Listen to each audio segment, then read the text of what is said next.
Welcome back to the Maryland Made podcast. We're here for a special episode. We're talking about the InTERPship Academy. As you can tell, the voice is a little bit different than last semester, and that's because this episode is being hosted by Tim Bryson, myself, currently serves as the program director for student athlete career development here, of course, at the University of Maryland, College Park. This is a special episode because we're currently recruiting for the 2022 Summer InTERPship Academy. And I could not do this episode without a very special and really esteemed guest, Christina, affectionately known as T. And so before we get started, Christina, just tell the people more about who you are. What's your story? You already know where we're coming. What's your story? Okay. Hi, guys. Yeah, thanks, Tim, for having me. So my name's Christina Calandra. I'm currently a junior on the Maryland field hockey team, originally from Manchester, Massachusetts. I grew up playing field hockey, started in the 7th grade, and I just knew that I'd want to continue playing at a higher level because I had fun and I had a lot of love for the sport. And I chose Maryland because of the location. They're near a lot of different schools. They're near a lot of different cities, like there's Baltimore, Annapolis, DC, so there's a lot of things for me to do. And also the school had a wide range of programs. I had no idea what I wanted to do when I came into the school. But I ended up being drawn towards the communication program that they had. So that has been my main focus and is now my major moving forward. We're going to dive deeper into your story, T. You already know we are. But as a reminder to people, like this podcast and how we structured our podcast is the before, the between, and the beyond. So the experience that we're going to focus on is the InTERPship Academy. And I'll continue to say InTERPship, but if I say summer internship, those words are interchangeable. But the Summer InTERPship Academy, for those who are listening and may not know, is an 8-week paid internship experience. I repeat, paid internship experience on which college athletes in Maryland work no more than 20 hours a week around their athletic and their academic schedule. This program is super unique in that college athletes get to choose whatever industry they want to gain more experience in, and whatever industry they want to learn more skills in as well, but it's really tailored and individualized to their experience. There are other unique factors to the internship program, given that it isn't educational in nature, and that there are different learning assignments, including reflection journals, informational interviews, and of course, the capstone project that summer interns complete in small groups. But we're going to dive deeper into what the InTERPship Academy is, but also into Christina's experience over last summer. But we're first going to start with the before. And so, of course, you applied, you were an InTERP last summer, 2021. But prior to you pursuing the InTERPship Academy, talk to us more about your college experience here in Maryland.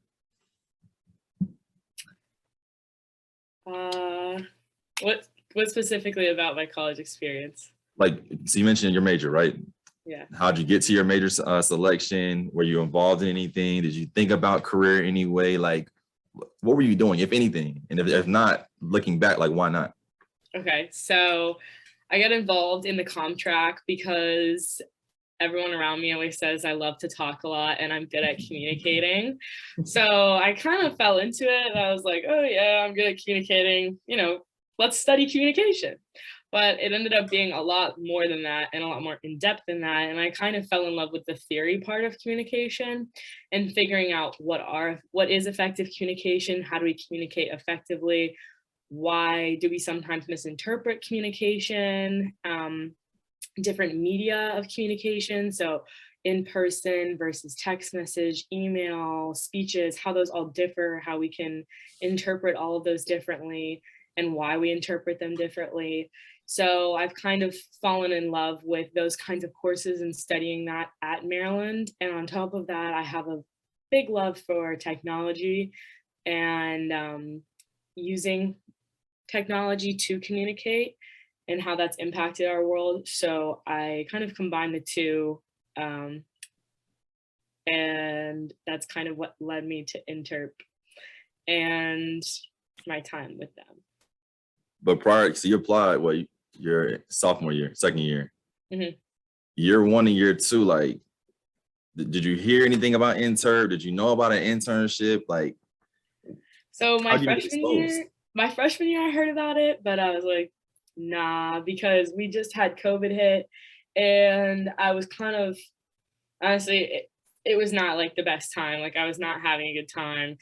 COVID really held me back, had a lot of restrictions. I couldn't do the thing that I love to do, which is play my sport. So I kind of let that take over me, I would say. And I spent most of the summer just at my house. So then sophomore year, I really wanted to take advantage of my time over the summer and explore what I would like to do with my career post grad. And Internships was like the perfect way to do that. And I found out about it through my teammates. And I think maybe even like Brooke DeBurdine put me onto it, or one of my captains or seniors put me onto it, saying that like it's live and that we should try it out. And that's a good pathway for us to take to figure out what we want to do at post grad. This is good stuff. And so you mentioned your major selection, right, in the comm space. Were there any other majors you were considering, even though people say you love to talk, right? You like being around people and whatnot. But were there any other majors you were considering pursuing and studying? And if so, how did you negotiate the decision-making process?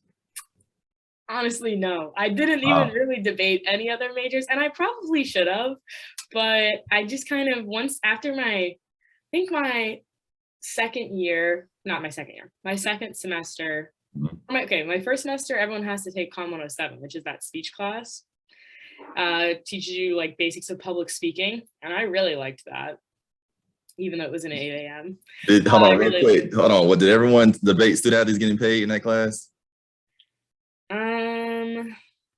I think I actually had a presentation on why student athletes should be paid. Oh my gosh. Go ahead.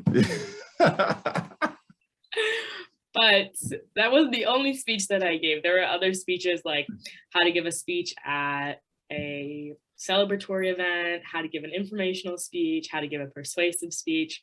So I kind of fell in love with comm studies after that class, and I've been going with it ever since. I slightly debated doing something with business. So instead of majoring in it, I ended up doing a minor in it. I have a minor in Innovation and Entrepreneurship, and then I also tacked on a minor in leadership studies. Okay, so I'm gonna stay there for a second. Why innovation and entrepreneurship, and why leadership? Why minor in leadership? Okay. So for business with innovation and entrepreneurship, I just like that there's two other tracks you can take for a business minor, and I really liked the thought of innovation and learning how to innovate. And I think like a lot of times we think, oh yeah, they're just like innovators, or they just innovate things, like they're innovative. But then like, what's the process behind that? So that's what kind of my major breaks down, is how to be creative. Like what's the process behind that? What's the critical thinking that you need to have to produce new ideas and make them happen? So I was drawn towards that track.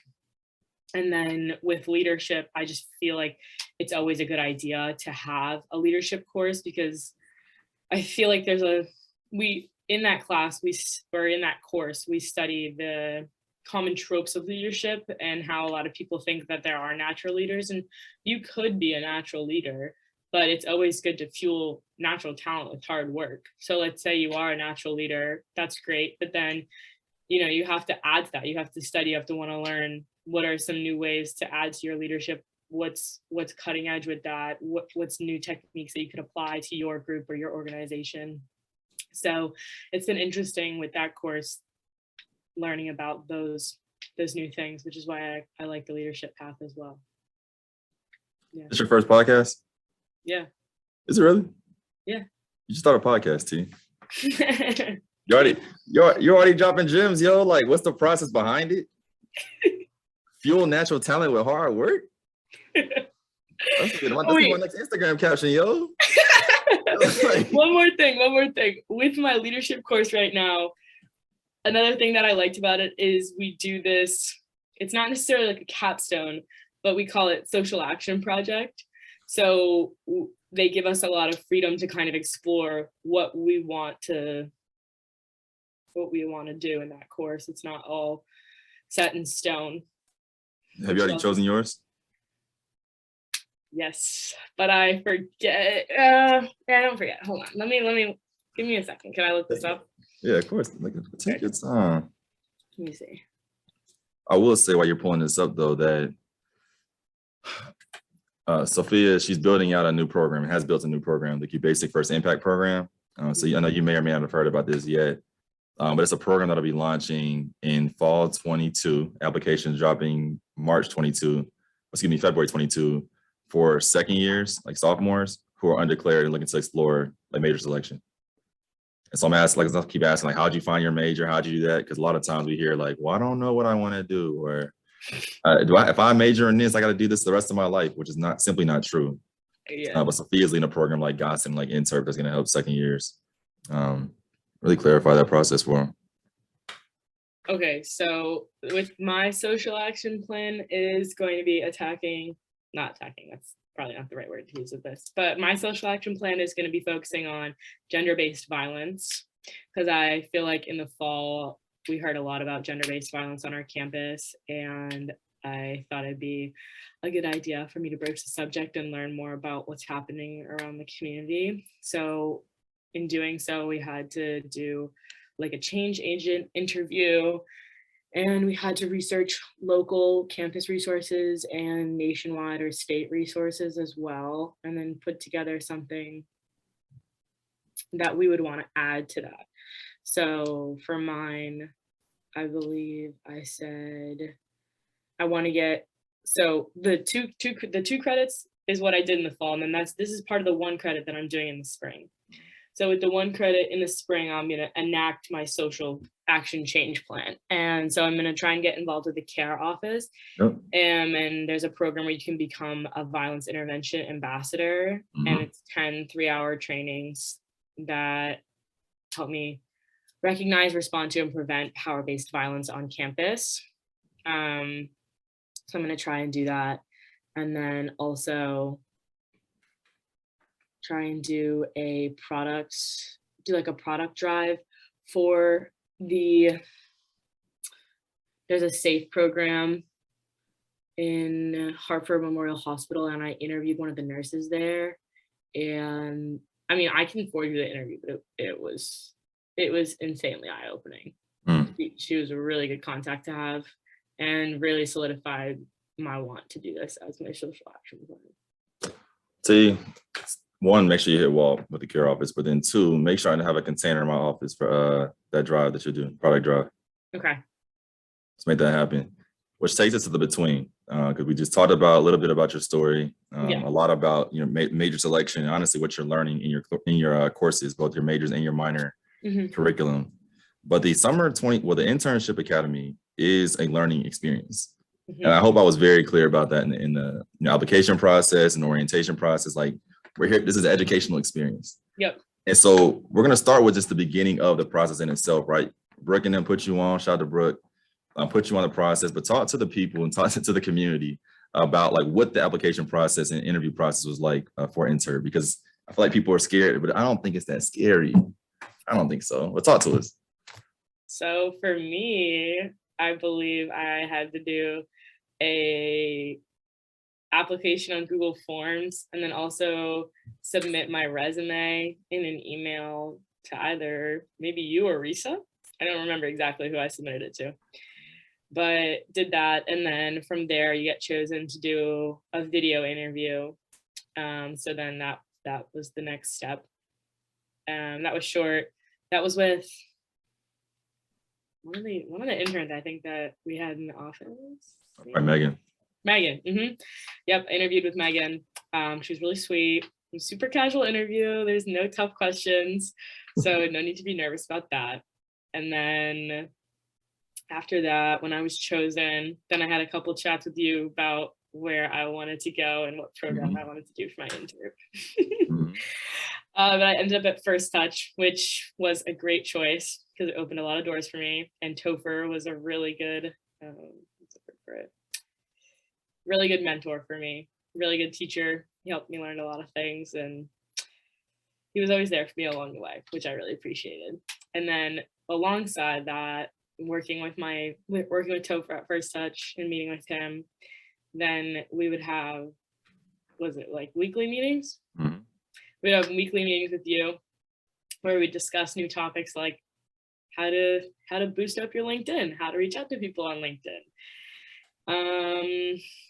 What else did we talk about? We had special guest speakers come in as well. which was super cool, good connections to have. So yeah. Well, before we go any further, help the people understand, like, what is First Touch?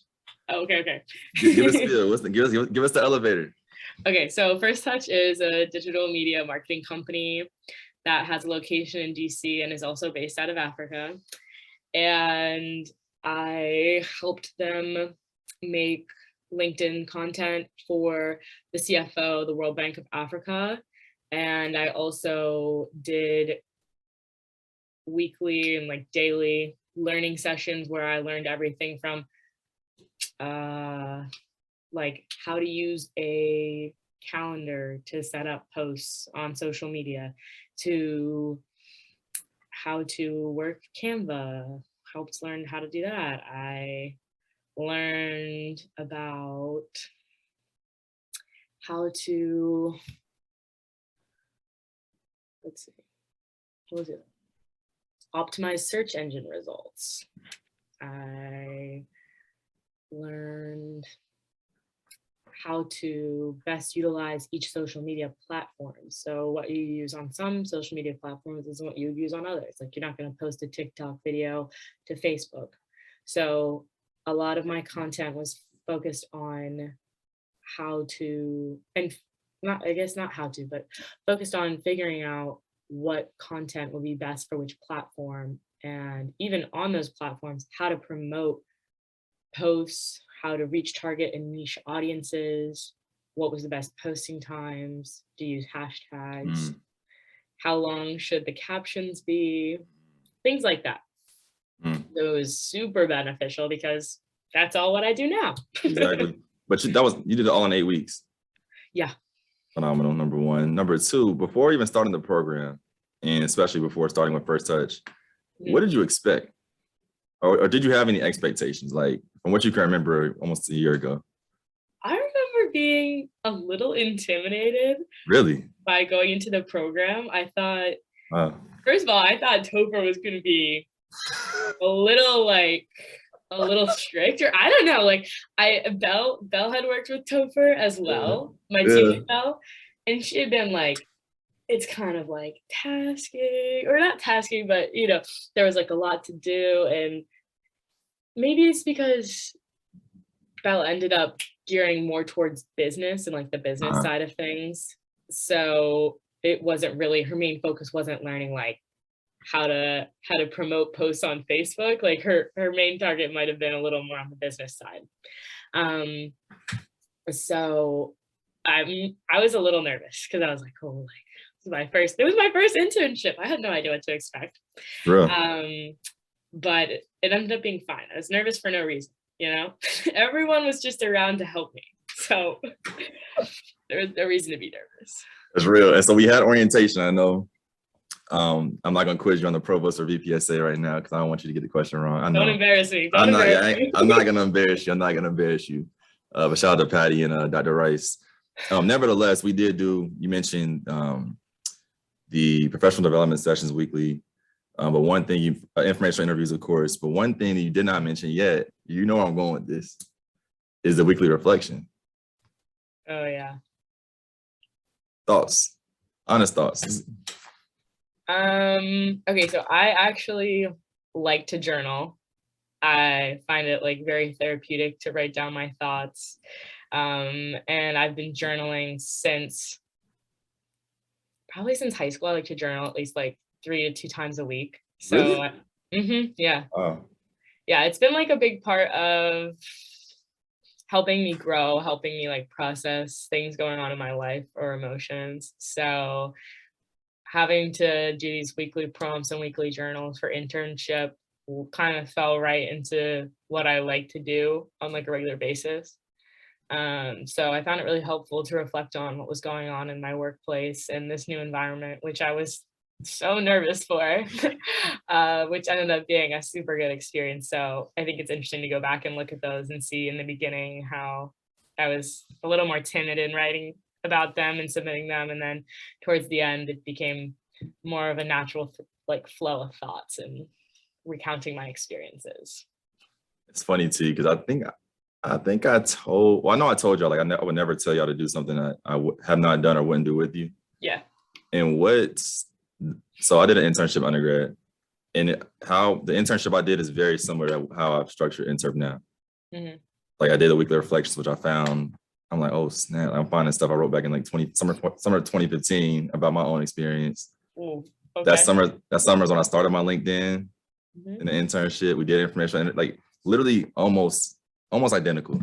Mm-hmm. But hearing y'all's perspective, and this summer's gonna look a little bit different, but hearing y'all's perspective in regards to what y'all liked, but also what y'all didn't like, which I'm gonna ask you next, helps me to learn and grow as an educator, number one.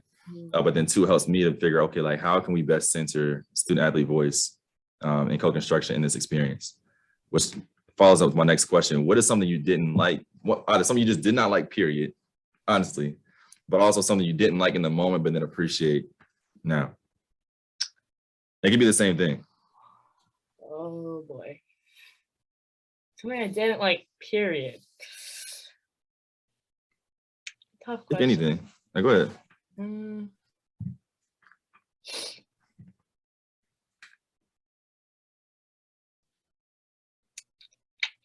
I guess something that I didn't like, period, was having our meetings be virtual. Like I kind of wish some of our meetings could have been in person, or at least like the orientation to be in person so that we could get to know each other a little bit better. Good. So maybe if you guys had selections down, or I think the selections were down before the end of the semester, maybe call like a quick meeting before everyone breaks for summer and say like, this is your group mates, meet them, exchange numbers, have a little chit chat. That way they can get to know each other a little bit better in person before they go virtual. Come on, hey, it's free game. I wrote down free game instead of oriented. This is free game, yo. This is good. This is good. I like that. What's something that you didn't like in the moment that you appreciate now? The informational interviews. Talk to the people, T. Okay, so at first I was following along with your LinkedIn special. That's what I'll call it. I was like, yeah, eating it up. You know, we're shaping up the LinkedIn. It's looking good. It's looking good. And then you were like, so now that you have a LinkedIn and it looks kind of good, you're gonna start reaching out to people. And I was like, no, I don't want. That is so embarrassing. That's like, I didn't want to do it at all. Yo. And sent out a couple chats. I'm pretty sure like I had 2 or 3 people that may have never responded to me. That hurt. As a new person to LinkedIn and informational interviews, that sucked. Sure. But then I had my most memorable one was with Megan Eichenberg. She is, hold on, I need to get her title right because that would be embarrassing. Give me a second. Take your time. Yeah, while you're looking it up, I just remembered our person from the hockey team never hit me back. Don't mention the name. When I mention the name, our name's on here. I need to follow up with them though. Don't mention their name. I'm not. So Megan Eichenberg, who is the director of corporate communications and publicity at the Washington Capitals, was one of my informational interviews and was probably one of the most impactful interviews that I had, because I mean, it was just, first of all, I didn't think she was going to respond to me, because like, oh, like she's the director, she's so high up, like why would she want to have an informational interview with me? Mm-hmm. But it was, I can't find the right words for this.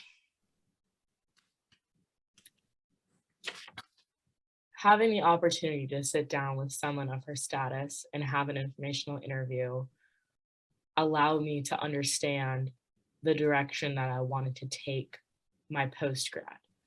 Speaking with her about her job and what she does at the Capitals, and then her recommending that I do their winter internship and be a part of their game day staff was so eye-opening, because it made me realize that, first of all, LinkedIn's actually for connections, and you can actually get somewhere by reaching out to people.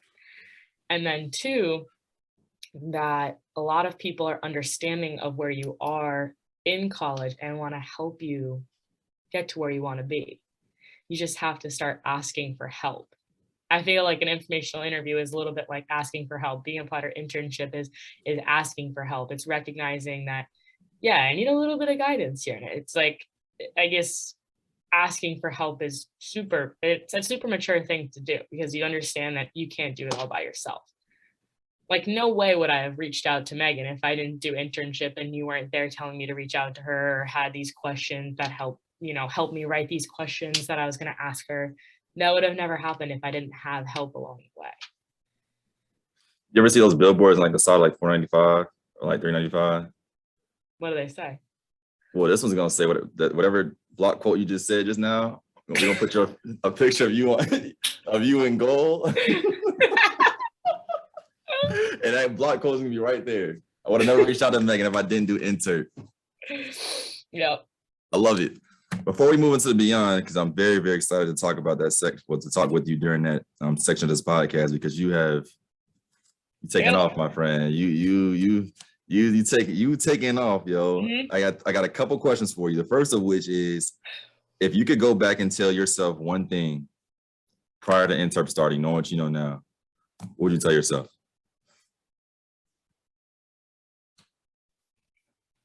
Prior to Interp starting? Mm-hmm. Knowing what you know now about the internship, how it's helped prepare, assist you post, like, what would you tell yourself?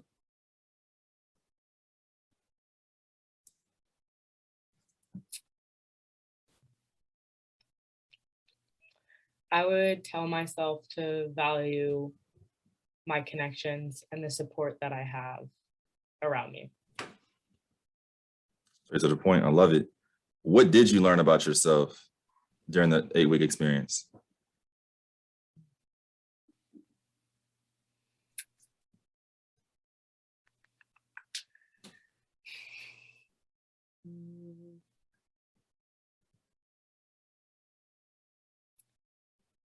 I learned that I have a lot more learning to do. So while I did learn about Interp and First Touch, and I had these informational interviews and I was getting question answered, I still have more questions to be answered. Like, I thought maybe, I'll go into this and I'll know what I want to do afterwards. No, like, so far from that. I still have more that I want to explore and more that I want to figure out with my life. And so just have to keep asking questions, keep asking yourself, where do you want to be? What do you want to do? What do you want to do next? Those questions never stop. So, yeah. You can start a pod team. So the last question for you in this section, at least, is what are you most proud of as you think back about your internship experience last summer?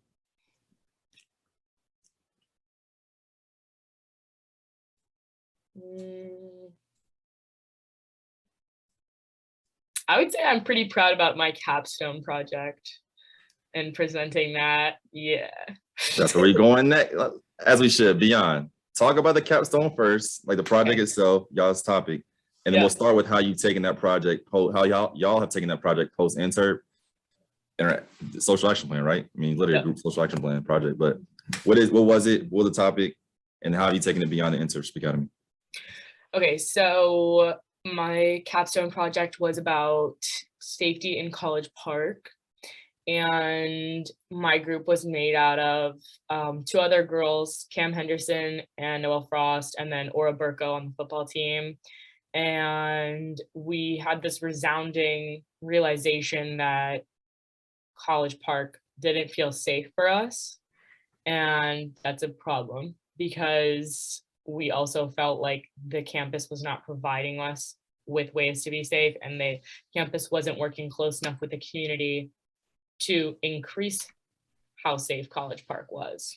So we decided to do a capstone project on the safety app that they have it's called the Guardian Rave app, but I think we kind of shortened the name to the Guardian app during the presentation, and how that app could be improved, how it could be used, how it could be marketed to the student body to get better awareness about the app and help students feel safer on campus. Obviously, that doesn't solve the issue of College Park not being safe, but it's a tool that could help students feel safer on campus and put some control back in their hands. And then from there, after we gave the capstone presentation for Interp, we followed up and gave the presentation to the, what is it called? Well, so I think it was SAC. Yeah, the SAC. General body meeting. And all the representatives from SAC. We gave a presentation to them and then had little breakout rooms. And from there, I've kind of taken a piece of that presentation and put it into my social action plan for my leadership studies course and focused on gender-based violence. Smart. Yeah, that's where I've gone with my capstone presentation since. Dope. So that's what you've done from, I guess, a group team standpoint. But individual, I mean, we finished that program. It's always the last week in July. And then there's the NBWA, that was in fall, right? When did you start that? In August? Like, towards the end of August, I believe is when I signed my contract. So talk to us more. You've done more, you have not collected, have earned additional experiences since Interp has ended. So talk to us more about those experiences as much as you can, at least. Yeah. So the first experience that I've had since it ended has been with the NBWA, or the National Basketball Wives Association. I am now their social media intern, social media manager. Not really intern position, but social media manager. And I'm due to renew for another 6 months in that position starting in March. Yup, I'm pretty excited. Love it. So love it. That's good. Been working with them, posting. Like, do you want me to talk about what I do for them? Yeah, as much as you can, yeah. Okay. So I have monthly meetings with Mia Wright, who is the president, or who was the president. The new president is Sabrina Galloway, but for the past 6 months, I've been meeting with Mia. And I meet with her monthly, and we plan out a calendar to post on their Instagram. That's their main social media platform. And we post everything from member of the months to their charity events to checking in with our members' lives, what they're doing. We call those hardwood check-ins. So there's a lot of member and community outreach, as well as promotion of other charities, other nonprofit events, uplifting women. It's a really woman-based organization, and that's what I most appreciate about it. So dope. Any other experiences, like work experience, air quote, work experiences and or learning moments since Interp that you want to highlight or mention right now? Yeah, so also with all of the content that I learned from Topher and First Touch, I was able to show my boss that at Storm Chasers Field Hockey Club, and then I asked them to fill their communication director position. So I'm now director of communication for Storm Chasers Field Hockey Club as well. And for them, that means controlling their social media, sending emails out to teams for organization purposes. And I've also recently just helped rebuild their website. So yeah, that's also another experience that I've been able to do since Interp, and I've been able to apply all the information that I've learned in Interp to this new job as well. So pretty exciting. You have time to be social media manager for Walk with TFB, the IPA way? Anything? What did you say? No, you don't have time. I said you have time to be social media manager for my podcast. Oh, no, but I'm sure someone would love to be your social media manager. I can't do it. I can't trust it. But nevertheless, you have done, really are doing two internships posts alongside both school and work. And so as we finish this podcast episode, again, there's been conversation on your team, right? Other teams like, I don't have time. Or people external, student athletes don't have time. And when you hear that statement, knowing what you do and knowing what a lot of people on your team have actually done as well while competing and studying, your response is what? Ooh.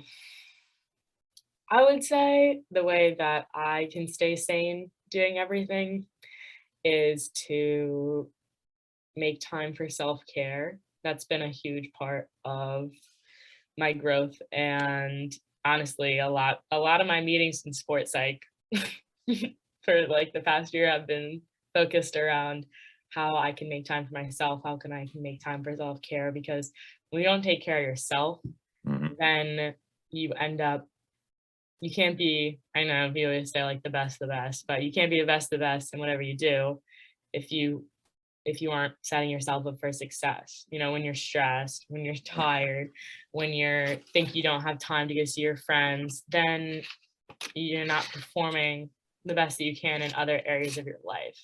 So that's what I would say. Dope T. Well, we're right on the corner, y'all. So first and foremost, would you and do you recommend Interp for college athletes here in Maryland? Yes. Why? Because it sets you up for success. How? Do this for a living. Come on, you know I'm gonna ask the follow-ups. It sets you up for success by preparing you with the basics, but then also sprinkling in some learning experiences where you can personally grow in whatever field that you want to explore. To the point, what advice would you give any applicants for those who are listening to this podcast episode? For any applicants listening to this episode, I would take this opportunity very seriously. It is what you make of it. If you apply and you get in and you try your best and you give it all that you got, I'm sure you'll end up somewhere you're happy with. So don't waste the opportunity, because I'm sure other student athletes would kill to have your spot. Hey man, T, anything else you want to leave the people before we bounce? Nope, that's it. Oh, you covered me up. Well, I'm proud of you, yo. If I haven't told you recently, I'm very, very proud of you. I would say it's always, I love like the articles that are written, right? Or the Instagram lives that we might do. But the hallmark for me of career development programming, career readiness programming here in Maryland is when alums of the program, whether that's InTERP, Gossett, Leadership Academy, reach back out to me like, yo, here's an opportunity for someone else. Yeah. The circle's complete. That's the circle of life, right? That's it. Because it takes a community, yo. But again, I'm super proud of you. I look forward to seeing you grow and mature in your both career journey and your athletic journey here in Maryland, yo. Here in Maryland. For everyone else, again, thank you again for tuning in to another episode of the Maryland Made podcast. A reminder that applications for InTERP will close on February 6th, 2022. If you have questions about the InTERP Academy, feel free to reach out to Christina, myself, or any of the Maryland Made liaisons to your respective sport. I look forward to seeing your application come through very soon. Until next time.